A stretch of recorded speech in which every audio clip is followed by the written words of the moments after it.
தமிழிரம் நேயர்களுக்கு அன்பு வணக்கம். மீண்டும் உங்களை சந்திப்பதில் மிகுந்த மகிழ்ச்சி. இன்றைக்கு நம்மிடையே ஃபாதர் ஜெகத்கேஸ்வர் அவர்கள் இணைந்திருக்கிறார். வாருங்கள் நேயர்களே, ஃபாதர்கிட்ட பேசலாம். வணக்கம் ஃபாதர். வணக்கம் ஃபாதர். குறிப்பாக இந்த மே மாதம் அப்படிங்கிறது தமிழர் வரலாற்றில் மிக முக்கியமான நினைவலைகளை சொல்லுகிற ஒரு மாதம்.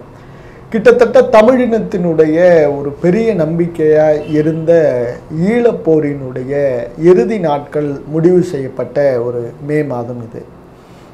அந்த முள்ளிவாய்க்கால் நினைவு நம் நெஞ்சில் நிழலாடி கொண்டிருக்கிற இந்த காலகட்டத்தில் இந்த மே மாதம் அப்படின்னு நினைத்தாலே உங்கள் என்ன ஓட்டங்களுக்குள் என்ன மாதிரியான பாதிப்புகள் இருக்கு ஃபாதர்? தமிழீழ விடுதலை போராட்டத்தின் மிக முக்கியமான காலகட்டத்தில் அவர்களோடு இணைந்து நடந்தவன் நான். 95ஆம் ஆண்டு யாழ்ப்பாண இடப்பெயர்வு இந்த உலகம் அறியாமல் சுமார் 7 லட்சம் மக்கள் காலாதி காலமாக வாழ்ந்த ஒரு நிலப்பரப்பை விட்டு எங்கு செல்கிறோம் என்று தெரியாமல் கனத்த இருளில் மழையில் நீரீரிகளை கடந்து தங்கள் சொந்த நாட்டிலேயே அகதிகளாக மாறின ஒரு அவலம். அது தொடங்கி வன்னிப்பரப்பில் அந்த மக்கள் பட்ட துன்பங்கள், துயர்கள், அந்த துன்பங்கள் துயர்களை உலக அரங்கிற்கு எடுத்து சென்றதில் இணைந்த பயணம், உலகம் முழுவதும் இந்த விடுதலை போராட்டத்திற்கான நியாயங்களை எடுத்து சொன்னதில் அந்த இணைவு, குறிப்பாக சந்திரிகா காலகட்டத்தில் வன்னி பரப்பின் மீது பொருளாதார தடைகளும் மருந்து பொருட்கள் கூட தடை செய்யப்பட்ட போது அந்த காலகட்டத்தில் உலகத் தமிழர்களை இணைத்து 1.5 ஆண்டு காலம் 25,000த்திற்கும் மேலான சின்னஞ்சிறு பிள்ளைகளுக்கு உணவு கொடுத்த அந்த பசிப்பிணி தவிர்ப்பு அறப்போர், அதில் இணைந்திருந்த இப்படி ஆனையிரவு வெற்றி என்று மிக முக்கியமான காலகட்டங்களில் அந்த போராட்டத்தோடு பயணித்து கடைசி கட்டத்தில் எப்படியேனும் இந்த பேரழிவை தடுத்து நிறுத்துவதற்கான எத்தனையோ முயற்சிகள், விழாத கால்கள் இல்லை, தட்டாத அதிகார கதவுகள் இல்லை, சந்திக்காத உயர் மனிதர்கள் இல்லை, இருந்தும் ஒரு இனமாக நாம் நொறுக்கப்பட்ட, அதாவது இன்றைக்கு காசாவில் உலகம் பார்க்கும்படி நடத்தப்படுகிற பெரும் கொடுமை உலகத்தின் கண்களுக்கு திரையிடப்பட்டு முள்ளிவாய்க்காலில் நடத்தப்பட்டது. 2 மாத காலத்திற்குள் குறைந்தது 1.5 லட்சம் மக்களாவது உயிரிழந்திருப்பார்கள், உடல் உறுப்புகள் இழந்தவர்கள். அதனிலும் பெரிய கொடுமை என்னவென்றால், அந்த போரை துரிதமாக முடித்துவிட வேண்டும் என்பதற்காக எனது அனுமானப்படி ஒரு 15,000 அப்பாவி மக்களாவது, குறிப்பாக பெண்கள், கருவுற்றிருந்த வயிற்றில் குழந்தைகளை தாங்கியிருந்த பெண்கள், சிறு குழந்தைகள், இவர்கள்லாம் பங்கருக்குள்ள நிறைய பேர் பாதுகாப்பாக இருக்காங்க. அந்த பங்கர்களுக்குள் உயிரோடு அவர்கள் வைத்து புதைக்கப்பட்டதாக ஒரு செய்தி உண்டு, உலகத்திற்கு இன்னும் வரல. அல்லது காயமுற்று கிடந்தவர்கள், இவ்வளவு ஆயிரங்களில் காயமுற்று கிடக்கிற அந்த காட்சியை கண்டால் உலகம் தங்கள் மீது கண்டன தீர்ப்பு எழுதும் என்பதால் புல்டோசர் பொக்கலைன் எந்திரங்களை கொண்டே அவங்களெல்லாம் சேர்த்து போட்டு பெரும் ஆசிடெல்லாம் ஊற்றி எரிச்சதாக வந்த செய்திகள். ஒரு மக்கள் இனம், அதாவது என்ன அப்படின்னா, யூதர்கள் அனுபவித்த கொடுமைகள் பதிவு செய்யப்பட்டு விட்டன. காசா மக்கள் அனுபவிக்கிற அந்த பெரும் கொடுமைகள் குறைந்தபட்சம் இந்த உலகம் பார்க்கிறது. ஆனால் சாட்சிகள் இல்லாமலும் அவர்கள் குரல் இந்த உலகத்திற்கு தெரியாமலும் ஒரு இனம், நாம் ஒரு பெரும் நாகரிகம், நாம் வெறும் ஒரு சிறிய மக்கள் குழுமம் மட்டுமல்ல, யாருக்கு நடந்தாலும் அது பேரிடர் தான். ஆனால் இவ்வளவு எண்ணிக்கையிலிருந்தும் இவ்வளவு பேரரசுகளை படைத்த ஒரு பெரும் நாகரிக மக்களாக இருந்த போதும் கூட இந்த உலகில் நம்மை காப்பதற்கு எவரும் வரவில்லை. நமக்காக பேசுவதற்கென்ற நண்பர்கள் பலர் நாடகம்தான் ஆடினார்களே தவிர வரவில்லை. நம்மவர்களே நம்மை கைவிட்டார்கள் என்று பன்முக வலிகளினுடைய ஒரு மாதம்தான் இந்த மே மாதம். நாம் ஒன்றும் தனிநாடு கேட்பதற்கு தகுதி இல்லாத மக்கள் அல்ல. தனி நாடு அல்ல, உலகம் முழுவதுமாக, உலகம்னா உலகத்தின் முக்கிய பகுதிகளை எல்லாம் இணைத்து ஒரு பேரரசை உருவாக்கிய மக்களினம். யாராவது நம்மை பார்த்து நீங்கள் தேசிய இனமாக இருக்க தகுதி இல்லாதவர்கள் சொன்னால் அவர்களை நாங்கள் செவிட்டில் அறிய வேண்டும். நாம் ஒரு தேசிய இனம், தமிழ் தேசிய இனம். எங்களுக்குள் சாதிகள் உண்டு, மதங்கள் உண்டு, பிரிவுகள் உண்டு. எனவே அரசுகள் வைத்திருந்த நாம் இந்தியாவில் மட்டுமல்ல, சோழ பேரரசு மட்டுமல்ல, இலங்கைக்கு உள்ளேயே கூட தனி அரசுகள் கொண்டு வாழ்ந்த ஒரு இனம்தான் தமிழ் இனம். அந்த வேட்கையில்தான் ஜனநாயகம் என்பது சிங்கள ஜனநாயகம் என்கின்ற போர்வையில் பேரினவாதமாக மாறுகிறது. இன்றைக்கு இந்தியாவில் நடக்கிறது அல்லவா? ஜனநாயகத்தை பற்றி கொண்டு, ஜனநாயகத்தினுடைய அலகுகளை பிடித்து கொண்டு ஒரு உயர் சாதிய மதவாதம் என்பது the majoritarian tyranny, when democracy becomes tyranny by the majority, either real majority or imagined majority or a constructed majority, கட்டமைக்கப்பட்ட பெரும்பான்மை அல்லது கற்பனையாக கருதி கொள்கிற பெரும்பான்மை அல்லது உண்மையிலேயே ஒரு பெரும்பான்மை, யாராக இருந்தாலும் அந்த பெரும்பான்மை என்பது ஒரு சர்வாதிகாரமாக மாறுகின்ற பொழுது என்ன நடக்கும் என்பது இலங்கையில் நடந்தது. அதை எதிர்த்து தமிழர்கள் நடத்திய ஒரு போராட்டம், தமிழர்களுக்கென்றும் ஒரு நாடு என்கின்ற அளவுக்கு வந்துவிட்டு இவ்வளவு கொடுமையாக கதை முடிக்கப்பட்ட. மறக்கக்கூடாது, நம்ம மன்னிச்சிடலாம், ஆனால் மறக்கக்கூடாது. ஏனென்றால் மறந்தால் மீண்டும் இது நமக்கு நடக்கும். உண்மையிலே நடக்கும், நான் சொல்கிறேன், தப்பாக எடுத்துக்காதீங்க. இலங்கையில் ஈழத்தில் நடக்கிறதோ இல்லையோ, இங்கே கூட நடக்கலாம். இப்போ கன்னியாகுமரியில் மக்கள், அது வந்து ஒரு ஹெரிட்டேஜ் டிஸ்ட்ரிக்ட், உதாரணமாக சொல்கிறேன், இட்ஸ் அ ஹெரிட்டேஜ் டிஸ்ட்ரிக்ட். குறிஞ்சி, முல்லை, மருதம், நெய்தல் என்று 4 திணைகளும் அப்படி ஒரு அழகான தொடர்ச்சியாக இருக்கிற நிலப்பரப்பு. மேற்கு மலைக்கு அடிவாரம் காடு கடந்ததும் நாஞ்சில் நாடு நிறையும் போது 3 கடல் சங்கமம் என்று இட்ஸ் அ ஹெரிட்டேஜ். ஆனால் இந்திய தேசியம் என்கின்ற போர்வையில் இன்று அம்பானிகளுக்கும் அதானிகளுக்குமாக அது உலகத்திலே மொத்தம் 14 வார்ட்ஸ் பேங்க்னு சொல்லுவாங்க. தமிழ் எனக்கு வார்ட்ஸ் பேங்குக்கு சொல்லி தேடி பார்க்கணும். மீன் வளம், it's very very sensitive ecosystem, marine ecosystem. அந்த மீன்களினுடைய சுவையே வேறாக இருக்கும். குமரிக்கடலில் கிடைக்கிற மீன்களினுடைய சுவை தனித்துவமானது. அதில் வந்து ஹைட்ரோ கார்பன் எக்ஸ்ப்ளோரேஷனுக்கு இந்த முதலாளித்துவத்தின் பெரும் பசி இருக்குதுல்ல, தீரா பசி.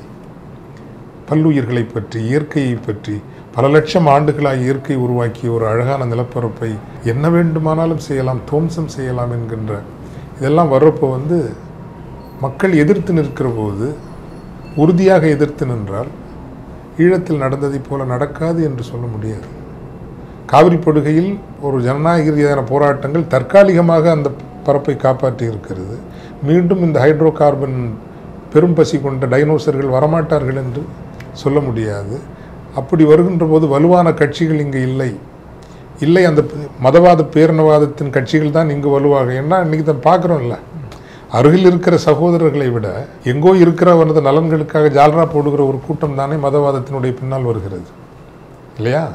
இன்னைக்கு பாரத் மாதாக்கு ஜெயன்னு சொல்கிறவங்க வெறும் ஏதோ இந்திய தேசியம் மட்டுமல்ல, அது அதானிக்கும் அம்பானிக்கும் பெருமுதலாளிகளுக்கும் மார்வாடிகளுக்கும் எல்லாம் சேர்த்து போடுற ஜெய தானே இது இல்லையா? ஸோ அதனால தான் சொல்கிறோம் வந்து மறவாதீர்கள், மன்னிச்சிடலாம். ஏன்னா மன்னிக்கிறது மட்டும்தான் முன்னாடி போகிறதுக்கான ஒரே வழி.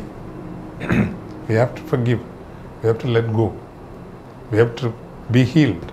ஆனால் மறக்கக்கூடாது, தியாகங்களையும் மறக்கக்கூடாது, கொடுமைகளையும் மறக்கக்கூடாது. So that it never happens. மீண்டும் இதுபோல் ஒரு கொடுமை நமக்கு, நம் இனத்திற்கு நடக்கக்கூடாது என்கின்ற உணர்வோடு நினைக்க வேண்டும். அந்த மக்களுக்கு இன்னும் ஆறுதல் அடையாமல் தானே அந்த நம்மெல்லாம் உயிர் முடிந்து போவதில்லை, உயிர் தொடர்கிறது என்று நம்புகிறவர்கள் நாம் இல்லை. நம்புகிறவர்களுக்கு வாழ்க்கை வேறுபடுகிறது, ஆனால் முடிந்து போவது இல்லை என்று. அப்போது அந்த ஆன்மாக்கள், எனக்கு கூட எத்தனையோ போராளிகள் கடிதம் எழுதியிருக்கிறார்கள். ஒரு போராளி எழுதிய கடிதத்தில், அண்ணா இந்த போருக்கு செல்கிறேன், திரும்பி வர மாட்டேன் என்று எனக்கு தெரிகிறது. எனவே இந்த கடிதத்தை எழுதி என் நண்பனிடம் கொடுத்து விட்டு செல்கிறேன். நான் வரவில்லை என்றால் அவன் உங்களுக்கு இந்த கடிதத்தை அனுப்புவான். அப்போ வரலை, அதனால தானே கடிதம் எனக்கு வருது இல்லையா? ஒரு மனிதனுக்கு மரணம் நெருங்கி வருகிறது என்கின்ற உணர்வு உள்ளுக்குள் வருகிற போது சில ஆசைகள் தோன்றும். எனக்கும் சில ஆசைகள். அண்ணா, இந்த போர் முடியணும், இந்த போர் முடியணும், எங்களோட சனத்தின் கஷ்டம் தீரும். மரணம் தன்னை நெருங்கி வருகிறது என்பதை உணர்கிற போதும் கூட தன் பெற்றோரை பற்றி, உறவுகளை பற்றி, தன்னை பற்றி எண்ணாமல் போர் முடிஞ்சு மக்கள் நிம்மதி, எங்களோட சனம் நிம்மதியாக வாழணும் அப்படி நினைத்த ஒரு போராளிகளினுடைய கூட்டம். ரெண்டாவது, நீங்கள் இந்த ரேடியோ, அப்போ ஒரு ரேடியோவுக்கு இயக்குனராக இருந்தேன், அனைத்துலக வானொலி. அது இந்த ரேடியோவுக்கு நீங்கள் இயக்குனராக தொடரணும், ஈழம் கிடைக்கின்ற வரை. ஈழம் கிடைத்து விட்டது என்று நீங்கள் அறிவிக்க வேண்டும் ஒரு நாள். அந்த அறிவிப்பை கேட்கின்ற வரை என் ஆன்மா இந்த வெளியிலேயே, தமிழீழ நிலப்பரப்பின் வெளியில் உலவிக் கொண்டிருக்கும். உங்கள் குரலில் அந்த செய்தியை கேட்டு என் ஆன்மா சாந்தி அடையும். அப்போது இதெல்லாம் உண்மையா பொய்யா நடக்குமா என்பதல்ல கேள்வி. குறைந்தபட்சம் அந்த போராளியினுடைய தியாகத்திற்கும் அவனுடைய அந்த நினைவுகளுக்கும் நான் விசுவாசமாக இருக்கணுமா இல்லையா? அதுதான் இன்றும் என் குரல் ஒலித்து கொண்டிருப்பது, வேறு எதற்கும் அல்ல. Fidelity to the sacrifices that were made. ஃபிடலிட்டிங்கிறது அழகான வார்த்தை. அது விசுவாசம், நம்பிக்கையை மணிப்பிரவாளத்தில் பிரமாணிக்கம்னு சொல்லுவாங்க. It is more than that. தமிழில் எனக்கு யாராவது நல்ல சொல் ஒன்று ஆக்கி தந்தால் சிறப்பு. It's not loyalty, it's not faithfulness, even more than that. Fidelity, ஃபீலியே என்கின்ற அந்த ஃபீலியேங்கிறது அளவற்ற அன்பின் உச்சம், ஒரு உன்னதமான காதலினுடைய உச்சம் தான் ஃபிடலிட்டி. ஸோ அப்படிப்பட்ட ஒரு fidelity to the sacrifices that were made and fidelity to the sufferings how people went through.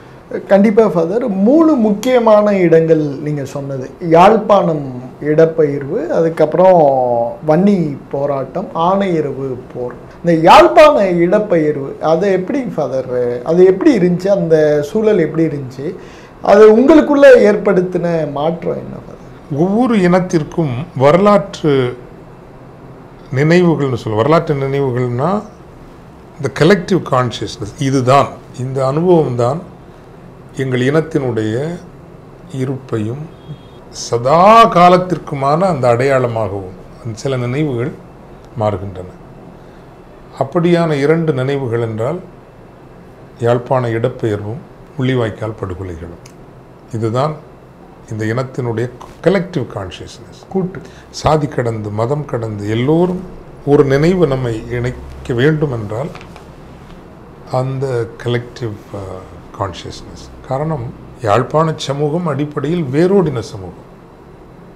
அது சைவ சமூகம் அடிப்படையில், பின்னர் கிறிஸ்தவம் இணைய மதங்கள் வந்தாலும் கூட மிக மிக பாரம்பரியத்தோடு இருந்தது. சாதி செருக்கு இருந்தது, கீழ்மைகள் சிறுமைகள் இருந்தன. ஆனாலும் ஒரு பண்பாடாக, ஒரு சமூகமாக கல்வியை போற்றி, கடின உழைப்பை போற்றி, வீண் ஆடம்பரங்களை தவிர்த்து, பெரிதாக சேமித்து சிறிதாக செலவழித்து, இப்படி எத்தனையோ உயர் பண்புகளை கொண்டு ஒரு வாழ்ந்த ஒரு சமூகம் உள்நாட்டிலேயே அகதிகளாக புறப்படுகிறது.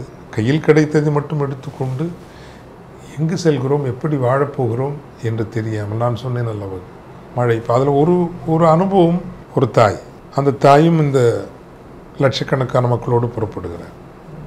மழைன்னா எப்படி, அந்த மழைக்கு அக்டோபர் நவம்பர் மழைன்னா இரவு குளிர் எப்படி இருக்குன்னு உங்களுக்கு தெரியும். கையில் கை குழந்தை, 1.5 வயசு இருக்கலாம், 1.5 வயசும் குறைவு தான் நினைக்கிறேன்.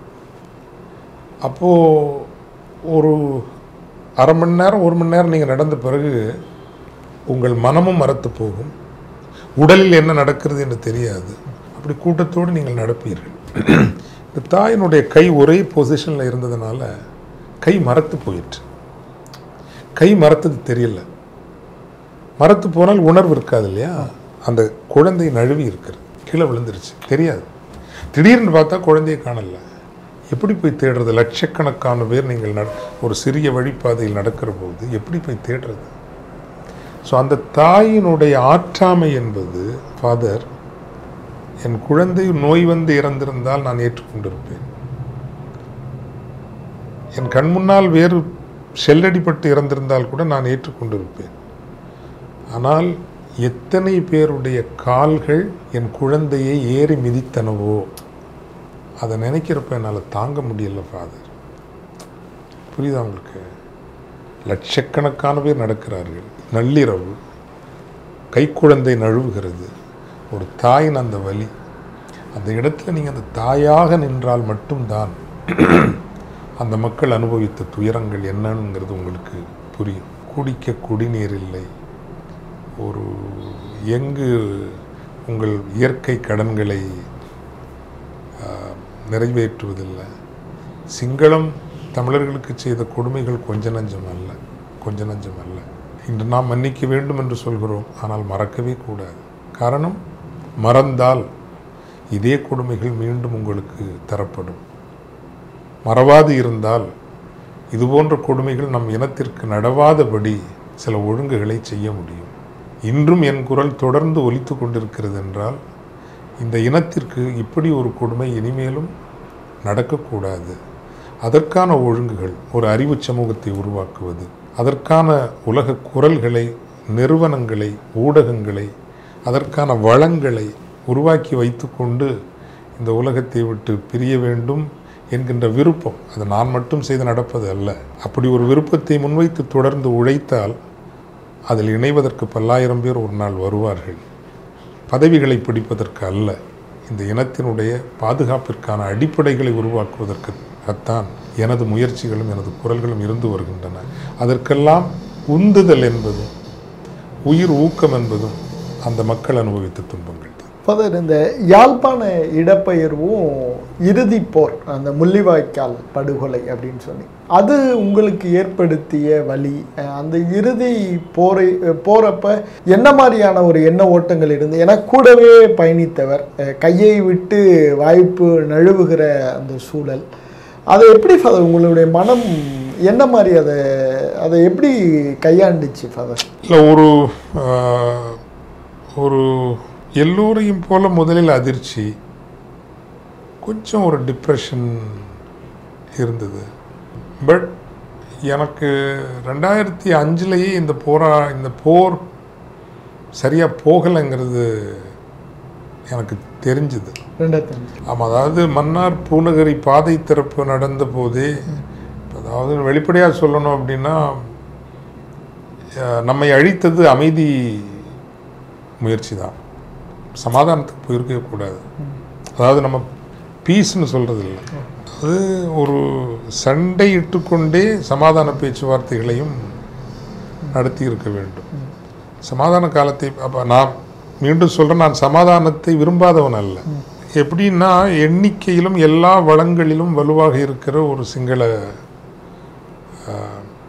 அதிகார அமைப்பு, it has a legitimate state, military, global support எல்லாம் இருக்குது. எந்த பலமும் இல்லாமல் ஒரு தேசம் தனக்கென வேண்டும் என்கின்ற வேட்கையும், அந்த வேட்கைக்காக உயிரையும் கொடுக்கின்ற ஒரு விருப்பமும் கொண்ட, உறுதியும் கொண்ட ஒரு மக்கள் இனம். அப்போது தமிழினம் வைத்திருந்த ஒரு இராணுவ பலம்தான் அழிவிலிருந்து பாதுகாக்கிற ஒரு பலம் அரணாகவும், அரசியல் பேச்சுவார்த்தைகளுக்கான ஒரே வலுவாகவும் இருந்தது. இப்போது போர் என்பது விரும்பத்தக்கது அல்ல. இப்போ நான் பாகிஸ்தான், இந்தியாவில் கூட சொன்ன இன்னைக்கு கூட அந்த நவான்ங்கிற பழைய இராணுவ தளபதி ரொம்ப அழகாக சொல்லியிருக்கிறார், போர் ஒன்றும் பாலிவுட் திரைப்படம் அல்ல, ப்ளீஸ் டோன்ட் ரொமான்டிசைஸ் வார், அது செய்யாதீங்க அப்படின்னு சொல்லியிருந்துச்சு. லாஸ்ட் ரிசார்ட், எல்லாம் தோற்று போகிற போது. தமிழீழ மக்களை பொறுத்தவரையிலும் அவர்கள் அமைதி வழிகளெல்லாம், ஜனநாயக ரீதியான போராட்டங்கள் எல்லாம் தோற்றுப்போன பிறகுதான் ஆயுத போராட்டம் என்கின்ற நிலைக்கு வந்தார்கள். அப்போது ஒரு அரசியல் கோட்பாட்டாளனாக, ஒரு அரசியல் விஞ்ஞான மாணவனாக அதை நான் ஏற்றுக்கொண்டதற்கு ஒரே காரணம், ஒரு சிறுபான்மை இனம் தன் இருப்புக்காக போராடுகிற போது, the only political negotiating power left with is the military power of the LTT. LTT-னுடைய இராணுவ பலம் தான் தமிழ் மக்களுக்கான ஒரே அரசியல் பலமாகவும் இருந்தது, டு நெகோஷியேட் சம்திங், ஏதாவது ஒன்று பேசி. ஸோ அந்த அடிப்படையில் நான் அதை ஏற்றுக்கொண்டிருந்தேன். 2005-6 தப்பாக போகுது, பூநகரி வாயில் திறப்பு, பாதை திறப்பு ரொம்ப ஈஸியாக நடந்ததுமே சம்திங் இஸ் வெரி ராங் அப்படின்னு ஒவ்வொரு கட்டத்திலையும் நான் அதை ஃபாலோ பண்ணிட்டு வந்ததுனால இது செல்லுகின்ற திசை கொஞ்சம் தவறாக போகுது. தவறானா நமக்கு சாதகமாக இல்லை அப்படிங்கிறது தெரியும். ஆனால் இவ்வளவு கொடூரமாக இந்த போரை அவர்கள் நடத்துவார்கள், துளியளவும் இரக்கமும் மனசாட்சியும் இன்றி புதுடெல்லி அதிகாரம் தமிழ் மக்களை அழித்தொழிக்கும் அப்படிலாம் நான் நினச்சிருக்கவே இல்லை. இப்போ அனந்தபுரம் சண்டைன்னு ஒன்று நடந்தது, அதில் கெமிக்கல் வெப்பன்ஸ் எல்லாம் யூஸ் பண்ணாங்க. அதில் தான் 70க்கும் மேலான மூத்த தளபதிகள், முக்கிய தளபதிகள் கொல்லப்பட்டார்கள் ஜனவரி மாதம். அந்த சண்டை தமிழர்கள் வென்றிருக்க வேண்டிய சண்டை. தமிழர்கள் மட்டும் அந்த அனந்தபுரம் சண்டையை வென்றிருந்தால் மீண்டும் சிங்கள இராணுவத்தை கிளிநொச்சி அல்ல வவுனியா வரைக்கும் விரட்டி கொண்டு நிறுத்தியிருப்பார்கள். அதிலெல்லாம் நமக்கு முற்றாக துரோகம் இழைத்தது இந்தியாவும் உலக நாடுகளும் தான். கண்டுக்கலை, அழித்து முடிச்சிருங்க அப்படிங்கிற ஒரு நிலைப்பாடைத்தான் இந்தியா உலக நாடுகள் எடுத்தன. ராஜபக்சேக்களும் அந்த கோத்தபயா என்கின்ற கொடுங்கோலன் ஆடி நாரச நடனம் ஆடி முடித்தான். இவ்வளவு கொடூரமாக மக்களை அழித்தொழிப்பார்கள்னு நான் எதிர்பார்த்துருக்கவே இல்லை. பல நாள் சாப்பிட முடியல. பட் இருந்தாலும் நான் அடிப்படையில் தியாலஜி ஆஃப் கிராஸ் அதை கொஞ்சம் நம்புகிறவன், கிறிஸ்டியனாக இருக்கிறதுனால. கிறிஸ்டியானிட்டியில் கூட நான் அவங்க it's a crucified messiah that we believe in, சிலுவையில் அறையுண்ட மெஸ்ஸியாவைத்தான் நாங்கள் நம்புகிறோம் அப்படின்னு சொல்கிறவங்க. புதுமைகள் செய்த, அற்புதங்கள் செய்த இறைவனை காட்டிலும் சிலுவையில் அறையுண்ட Messiah. So it is through the cross that we pass to our resurrection. பாடுகள் துன்பங்கள் ஊடாகத்தான் நமது உயிர்ப்பு. அந்த மக்களினுடைய தியாகங்கள் வீண் போகாது, அந்த நினைவுகள் இழக்கப்படலாகாது. அதிலிருந்து புதிதாக ஒரு திசை வரையறுக்கப்பட வேண்டும், வகுக்கப்பட வேண்டும். புதிய ஒரு எழுச்சிக்கான அடிப்படைகள் கட்டமைக்கப்பட வேண்டும். நமக்கு நேர்ந்த பெரும் இடர் என்பது முள்ளிவாய்க்காலை விட அதற்கு பிறகு நமக்குள் நாமே அடித்து கொண்டோம். அந்த மக்களை மீள இருக்கிற மக்களை காப்பாற்றி இன்றும் கூட போர் முடிந்த போது ஏறக்குறைய 1,30,000 கணவனை இழந்த விதவைகள் இருந்தார்கள், கைகால் இழந்த போராளிகள், மக்கள். இவர்களையெல்லாம் மீள கட்டுவதற்கு ஒரு கூட்டு முயற்சி நாம் எடுக்கலை. இவன் துரோகி, அவன் துரோகி. உண்மையான போராளிகள் அமைதியாக மௌனமாக இருந்தார்கள், திகைத்து போய். நல்லவர்கள் இந்த அரை வேக்காட்டு பேர்வழிகள், போராட்ட வரலாறே தெரியாத அரைவேக்காடுகள், இவர்களினுடைய இந்த பரப்புரைக்கு அஞ்சியே எல்லாம் ஒதுங்கிட்டாங்க. உளவுத்துறை இந்த செக்ஷனெல்லாம் நல்லா ஊடுருவி நல்லா கையாண்டுது. தமிழ்நாட்டில் என்ன நடந்துன்னு தெரியும். புலிகளினுடைய தியாகங்களை முதலீடாக்கி கொண்டு வந்த ஒரு சிறு கூட்டம். என்ன நடந்ததுங்க? 15 வருஷம் முடிஞ்சு போச்சு. தமிழகத்தில் இன்று ஒரு அரசியல் பேசுபொருளாகவே இல்லை. புதுடெல்லி அதை பற்றி கண்டுகொள்ளவே இல்லை. தங்கள் நாட்டுக்கான தேவைகளையும் தங்கள் முதலாளிகளுக்கான தேவையையும் அங்கே நன்றாக நிறைவேற்றிக் கொள்கிறது. ஸோ இந்த இடத்திலிருந்து இப்போதேனும் எப்படி அந்த மக்களுக்கான, தமிழருக்கான ஒரு நம்பிக்கையை உருவாக்குவது என்பது தான் நமது தேடலாக இருக்க வேண்டும் என்று ஏன்னா விழுவது வரலாற்றிலும் வாழ்க்கையிலும் தவிர்க்க முடியாது. விழுந்த இடத்திலிருந்து மீண்டும் எப்படி எழுந்து முன் செல்கிறோம் என்பதுதான் என்னை பொறுத்தவரையில் முக்கியமானது. தமிழீழ தேசிய விடுதலை போராட்டம் தேசியம் என்கின்ற பெரும் சொத்தை தமிழர்களுக்கு, ஈழத்தமிழர்களுக்கு மட்டுமல்ல, தமிழர்களுக்கு கொடுத்து சென்றது. அந்த இடத்திலிருந்து அந்த தேசியத்தை எப்படி எடுத்து செல்வது என்பது நமது பொறுப்பு என்று நான் எண்ணிக்கொண்டேன். அதற்கான முயற்சிகளும் தேடல்களும் தான் என்னுடைய சமகால வாழ்க்கையாகவும் தொடர்கிறது. இப்போ நிறைய அந்த போர் குறித்த வழிகள்லாம் பகிர்ந்து கொண்டோம். இப்போ அடுத்த வர காணொளிகளில் உங்களுக்கும் தலைவருக்குமான உறவு எப்படி பழக்கம், ஈழ அரசியலினுடைய போக்கு எப்படி பயணிக்கணும் அப்படின்னு குறித்து நம்ம நிறைய விஷயங்கள் தொடர்ந்து பேச போகிறோம். உங்களுடைய நேரத்திற்கும் இந்த வாய்ப்பிற்கும் நெஞ்சார்ந்த நன்றிகள்.